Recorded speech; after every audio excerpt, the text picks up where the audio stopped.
Making your Grand Prix debut on home soil can be a blessing or a curse, but for Carlos Reutemann, it was most definitely the former. In front of a packed house in Buenos Aires in 1972, the young Argentinian shocked the paddock by beating world champion Jackie Stewart to pole position, qualifying 15 places ahead of Brabham teammate Graham Hill, and becoming just the second driver in history after Mario Andretti to start his first race from P1. He might have finished on the podium in the race too, but eventually faded to 7th after having to pit for fresh rubber. Reutemann had arrived. Arriving into Formula One as the son of a world champion was always going to be tough. So when Nico Rosberg joined the grid for the first time at the 2006 Bahrain Grand Prix, the same venue at which the young German had been crowned GP2 champion just a few months before, the big question was whether he could live up to the family name. Rosberg had a rough first lap.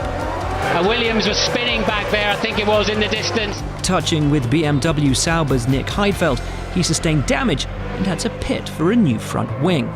He found himself plumb last, over a minute behind the field. But over the next 56 laps, he roared back through the pack, demonstrating some impressive overtaking to finish P7. For 7th place, Nico Rosberg on his debut goes through. And bag himself fastest lap along the way. The doubters had been proved wrong. After impressing at Le Mans, a youthful Ricardo Rodriguez got the nod to join up with Ferrari's all-conquering Grand Prix team for their home race at Monza at the tail end of 1961. And he would make an immediate impact. Aged just 19, he was the youngest man ever to start a Grand Prix. And the rapid Mexican qualified an incredible second, just 1/10 back from pole sitter Wolfgang von Trips, and 8/10 ahead of that year's eventual champion Phil Hill, both in identical machinery. He was running third in the race before retiring with a fuel pump problem, in a race overshadowed by the tragic death of von Trips and 15 spectators. Few drivers have arrived in Formula One with as much fanfare or as much pressure and expectation as Lewis Hamilton. It's my first time here and it's my debut, so it's a great feeling. Thrust into a race-winning team at McLaren and against a world champion teammate in Fernando Alonso, Hamilton was stunningly quick from the outset. 4th quickest in qualifying, Hamilton electrified the crowd with a stunning move born from pure instinct, sweeping around the outside of teammate Fernando Alonso and into 3rd at his very first corner in the sport. He would lead for 4 laps and eventually finish behind his teammate in 3rd. But the message was clear. Hamilton was the real deal. A last-minute change of sponsors at Tyrrell opened up a race seat for Jean Alesi, who was in the midst of a successful Formula 3000 campaign.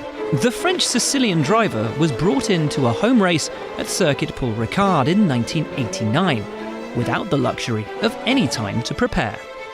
In a car that wasn't a match for the likes of Benetton, McLaren, Ferrari or Williams, Alesi quickly earned his racing stripes. Rapidly making progress from 16th on the grid, he was briefly running 2nd, before having to stop for tyres. He would come home 4th, the last man to avoid being lapped, and less than 7 seconds off the podium.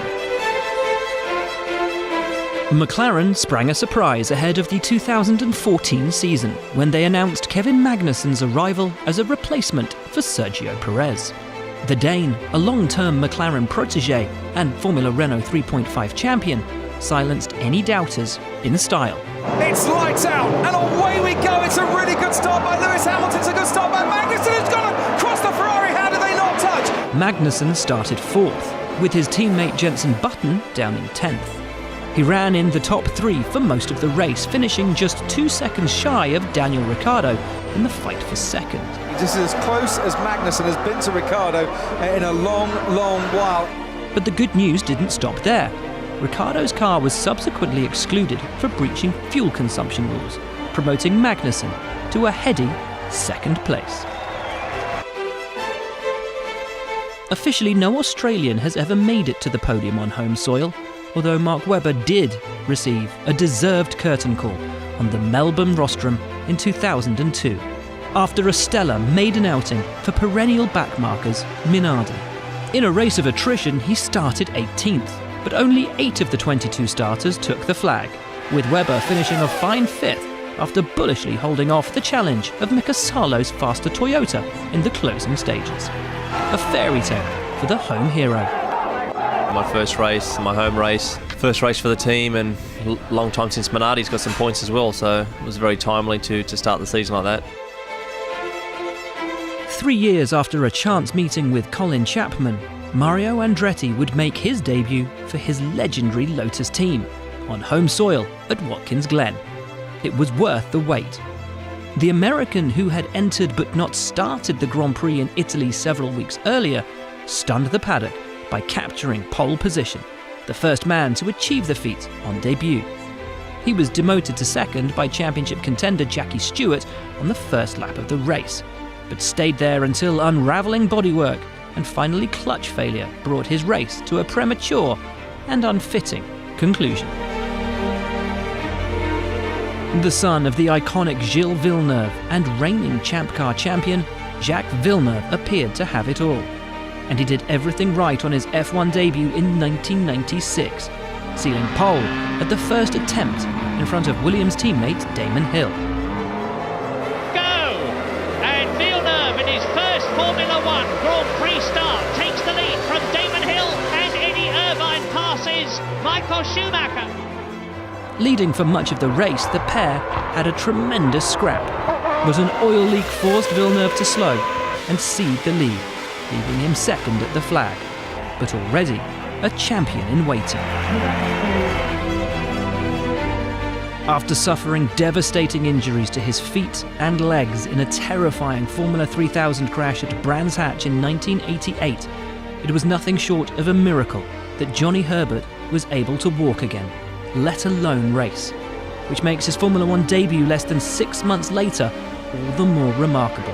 Unable to walk or use his pedals without experiencing excruciating pain and needing to be helped in and out of the car, the gritty Englishman showed courage and bravery beyond measure as he finished an incredible 4th in Brazil with Benetton, 2 places in front of teammate Alessandro Nannini, and only missing out on a podium finish by a second. For a man who had believed his Formula 1 dream was over, he'd proven to himself and the world that sheer talent and determination could overcome even the toughest of circumstances.